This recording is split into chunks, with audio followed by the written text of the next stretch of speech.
pula, hindi asul. Ang laban namin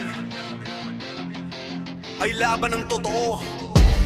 Hindi kami alipin, kami ay partner daw sabi.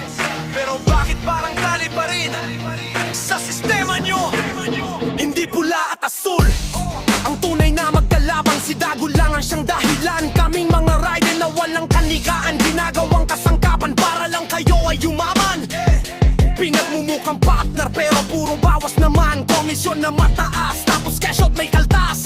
Pagreklamo suspendido, walang laban, kaming lumalaban. Yan ang tunay na katapangan. Hustisya ang sigaw sa kalsada. Buhay namin ay delikado, bawat liko may kaba. Pero sa sistema nyo, kami ang dehado. Pawis at pagod, kayo pa rin ang panalo. Janjamian ang karapatan, makabili ng biyahe. Kaligtasan muna, bago pa masahe. Babasan ng pag-iho at percent commission, sobra na yan.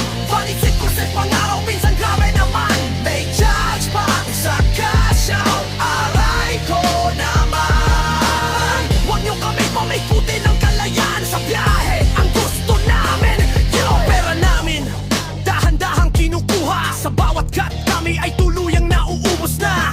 Rating system yung parang bitag, pagtripan ng pasahero, kami agad ang bagsak. Saan na yung partner na sinasabi nyo? Hindi kami makapili, ginawa nyo naman kaming empleyado. Buhay namin nakataya sa kalsada, pero ang tagapagmana nyo sa opisina ang kumikita. Bigyan ng karapatan, rider ay tao rin, hindi makina, hindi alipin. Bawasan ang kaltas, ibalik ang hustisya. Kami ang haligi ng sistema nyo sa kalsada. Hindi pula, hindi asul, rider ang panalo. Kalayaan sa biyahe, yan ang sigaw ng totoo. Hindi pula, hindi asul, rider ang panalo. Kalayaan sa biyahe, yan ang sigaw ng totoo.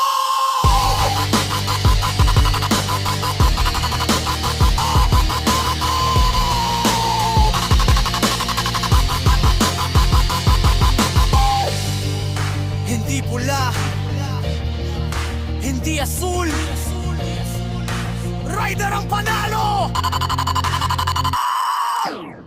Bigyan ng karapatan, makabili ng biyahe.